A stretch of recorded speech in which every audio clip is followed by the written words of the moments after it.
Permisi Kak. Boleh masuk, silakan duduk Kak. Iya Kak, makasih. Baik. Sebelumnya kakak sini naik apa kalau boleh tahu? Naik motor Kak? Naik motor. Iya.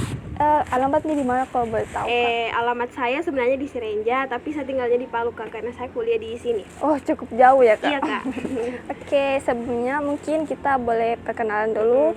Perkenalkan, nama saya Sakina Rasido, saya sebagai konselor kakak. Jadi kakak bisa panggil Kak Sakina atau Ibu Sakina juga boleh? Iya Kak, boleh. Oke, kalau boleh tahu namanya kakak siapa? Perkenalkan, nama saya Firda Kak. Firda, Iya. jadi Kak Firda. Iya, Baik. Firda. Artinya Kak Firda datang ke sini karena membutuhkan saya, seperti itu ya Kak? Iya Kak. Oke, baik. Kalau boleh tahu Kak Firda datang sini, infonya itu dari siapa kalau boleh tahu? Dari teman Kak. Jadi dari temannya Kak Firda. Iya, seperti dia itu. menginfokan ke saya sehingga saya datang kemari. Oke, baik. Jadi Kak Firda datang ke sini untuk melakukan konseling seperti itu? Iya Kak. Oke, jadi Kak Firda tahu apa itu konseling? Tidak tahu Kak. Oke, jadi saya akan menjelaskan sedikit mengenai konseling. Jadi konseling itu pemberian bantuan oleh seorang ahli atau profesional terhadap konseli atau individu, yaitu kakak, untuk memberikan bantuan, pemahaman, dan bimbingan terhadap permasalahan yang dihadapi oleh kakak, seperti itu. Iya Kak. Nah, dan di sini kita juga ada asas, yaitu asas kerahasiaan, keterbukaan, dan kesukarelaan. Jadi Kak Firda itu diharapkan terbuka dan secara sukarela dalam menceritakan masalahnya. Dan Kak Firda juga tidak perlu takut kalau ceritanya itu bakal tersebar luas, karena di sini kita ada asas kerahasiaan, seperti itu Kak. Iya Kak. Dan juga kita ada kesepakatan waktu, yaitu 30 menit ke depan. Apakah Kak Firda siap? Siap Kak. Baik. Karena Kak Firda siap dan dilihat juga sepertinya Kak Firda sedikit bingung gitu, mungkin bisa diceritakan permasalahan yang Kak Firda alami. Oke. Nah, langsung saja Kak. Nah, jadi permasalahanku di sini Kak, saya tidak bisa kalau tidak pegang HP. Pokoknya kayak setiap hari, setiap detik, pokoknya HP terus saya pegang. Jadi kalau kayak jedanya itu cuman biasa makan, tidur.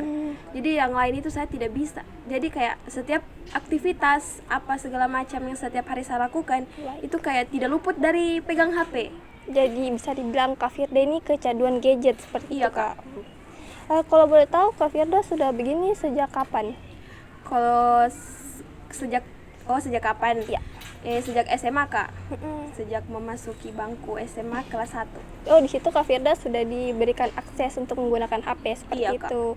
Biasanya berapa jam dalam sehari Kak Firda bermain gadget? Kadang 18 sampai 20 jam per hari. Lama juga ya Kak? Iya Kak. Oke. Mungkin Kak Firda mempunyai alasan tersendiri kenapa bermain HP selama seharian seperti itu Kak?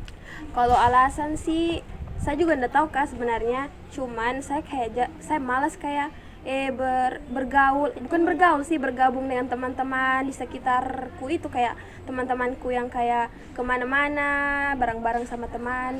Jadi saya kayak malas bergabung dengan orang.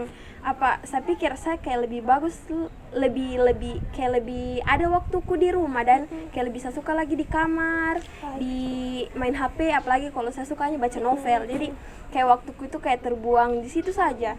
Jadi saya malas kayak bergabung sama teman-temanku, ikut-ikut nongki begitu. Jadi begitu seperti itu ya Kak. Iya. Menurut kakak sendiri, apakah ada dampak negatif yang kakak Firda rasakan? Ada sih Kak. Kalau dari saya sendiri, saya tuh kadang susah tidur tengah malam.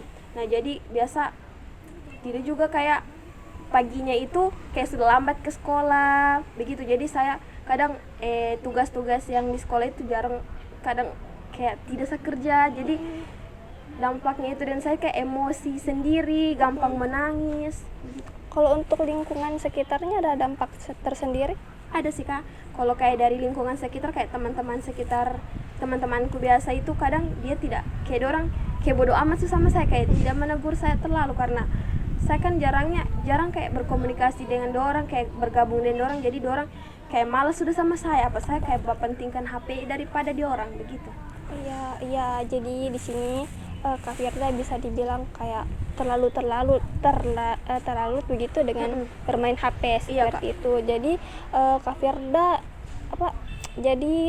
kegiatan Kak Firda terganggu, sampai hubungan antara keluarga dan teman sekitar juga itu jadi renggang seperti itu, Iya, Kak. Kak. Baik, kalau boleh tahu apakah Kak Firda pernah melakukan beberapa hal untuk menanggapi masalah yang Kak Firda alami saat ini?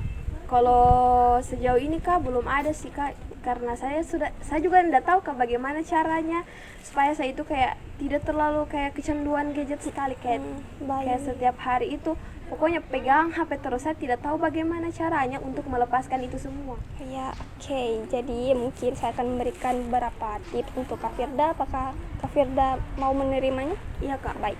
Jadi mungkin tipsnya ini agak simple, bisa Iya, dibilang Kak. gitu. Mungkin Kak Firda bisa mengurangi jam bermain HP-nya. Mungkin 1 atau sampai 3 jam itu paling lama. Bagusnya bermain HP. Dan juga untuk mengisi kekosongan yang biasanya dipenuhi dengan bermain HP, itu biasanya Kak Firda bisa melakukan kayak kegiatan lain, mungkin aktivitas yang Kak Firda suka. Kalau boleh tahu Kak Firda suka apa? Kalau saya sih sukanya kayak baca novel, kayak setiap hari itu kayak baca novel yang kayak beda-beda judul begitu, kayak saya suka sekali itu. Oke, mungkin bisa diisi dengan itu atau tidak bisa dengan berkumpul dengan keluarga atau teman. Kan Kak Firda juga tidak bisa mengabaikan lingkungan sekitarnya Kak Firda kan. Jadi mungkin Kak Firda bisa lebih bergaul lagi ke teman dan keluarganya Kak Firda. Iya, Kak. Oke. Dan untuk permasalahan tidur, mungkin Kak Firda bisa olahraga, karena olahraga itu bisa membuat badan Kak Firda beraktivitas lebih banyak, dan malamnya Kak Firda membutuhkan istirahat, yaitu tidur dengan cepat seperti itu. Dan mungkin lebih baiknya sebelum tidur, 1 jam sebelum tidur, Kak Firda itu tidak usah bermain HP seperti itu, Kak. Oke, begitu. Oke, apakah Kak Firda mengerti? Iya Kak, Baik. Oke, apakah masih ada yang ditanyakan? tidak ada Kak. Baik. Oke, jadi mungkin apakah kita boleh mengakhiri konseling pada sore hari ini? Boleh, Kak. Baik. Oke, bagaimana setelah melakukan konseling, bagaimana perasaan Kak Firda? Saya cukup lega Kak setelah melakukan konseling pada hari ini, karena saya sudah bisa menceritakan permasalahan yang kayak saya pendam-pendam begitu, dan saya tidak tahu mau cerita sama siapa karena kayak temanku kayak sudah menjauhi saya. Jadi dengan adanya sesi konseling ini saya bisa tahu dan kayak bisa lega menceritakan kepada kakak, dan juga bisa mendapatkan solusi yang kakak berikan kepada saya. Baik. Oke, saya ucapkan terima kasih kepada Kak Firda karena telah mempercayai saya untuk menceritakan permasalahan yang Kak Firda alami. Saya ucapkan terima kasih dan sampai jumpa mungkin ke pertemuan berikutnya. Oke Kak Sakina.